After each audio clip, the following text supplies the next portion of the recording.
Bonjour les amis, je vous propose ma réflexion et méditation pour le 1er avril 2026, élaborée spécifiquement à partir des textes liturgiques du jour. Mercredi 1er avril 2026, mercredi saint, mercredi du traître, mercredi des espions. Première lecture. J'ai tendu mon dos à ceux qui me frappaient. Isaïe 50, versets 4 à 9a. Psaume 68, 69, 8 à 10, 21 à 22, 31, 33, 34. Mon âme cherche le Seigneur. L'Évangile. Le Fils de l'homme s'en va selon ce qui est écrit de lui.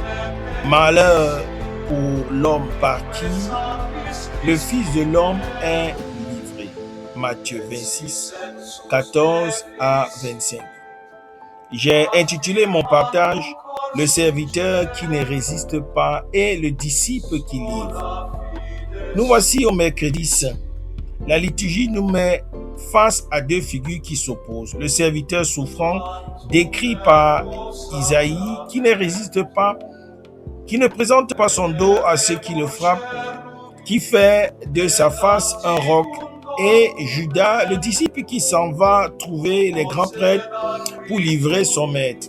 Pour nous qui servons le droit et la justice, ce mercredi saint est un appel à l'intégrité et à la confiance. Au moment où les ombres s'épaississent autour de Jésus.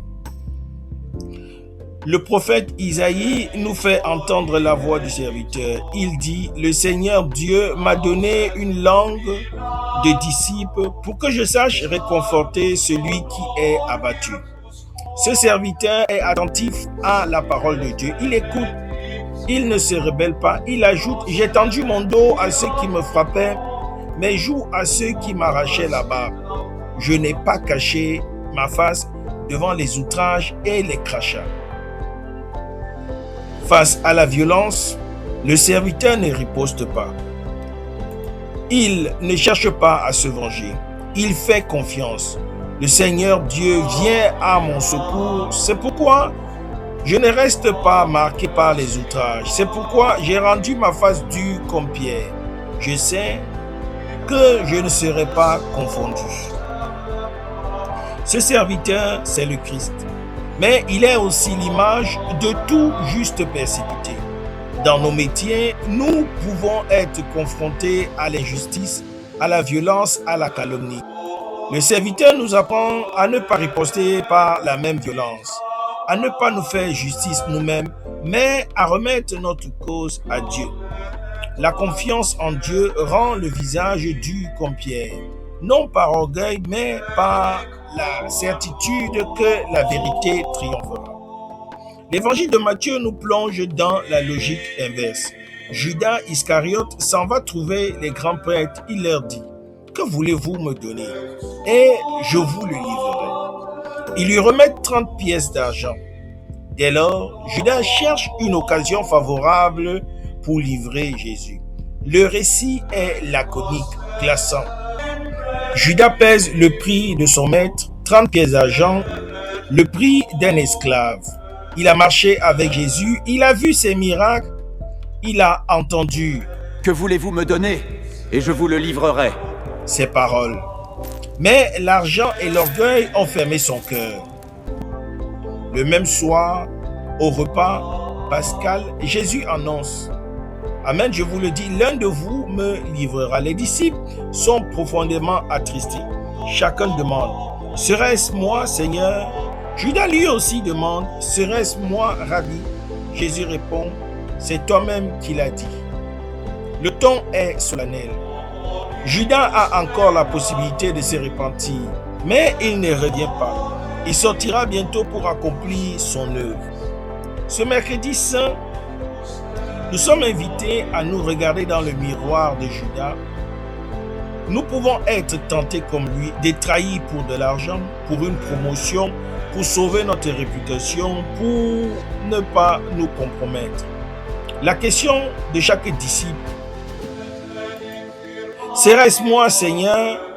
doit résonner en nous. Judas n'est pas un monstre. C'est un homme qui a choisi l'argent contre son maître. C'est un avertissement pour nous tous. Mais le mercredi saint nous offre aussi la figure du serviteur. Face à la trahison, Jésus ne se révolte pas. Il ne cherche pas à se venger. Il annonce sa mort comme un accomplissement de l'Écriture. Il garde son visage dur comme pierre, non par dureté de cœur, mais par confiance dans le Père. Le psaume 68 exprime la détresse du juste persécuté. L'insulte m'a brisé le cœur, je suis malade. J'ai attendu quelqu'un qui compatisse et il n'y avait personne. Des consolateurs et je n'en ai pas trouvé. C'est le cri de Jésus abandonné. Mais c'est aussi la prière de celui qui remet tout entre les mains de Dieu. Puissions-nous, en ce mercredi saint, méditer sur notre propre fidélité. Puissions-nous, comme le serviteur, ne pas résister au mal par le mal, mais confier notre cause à Dieu. Puissions-nous, comme les disciples, nous demander sincèrement, serait-ce moi, Seigneur? Et puissions-nous, loin du chemin de Judas, choisir celui de la confiance et de l'amour. C'est mon souhait, ma prière pour vous tous et pour moi-même. Merci d'avoir écouté. Bonne journée à tous et à toutes. Je suis la terre du Christ. Soyez des terres fécondes du Christ dans vos différents milieux de vie professionnels, les hommes de loi et assimilés en particulier. Que Dieu nous bénisse.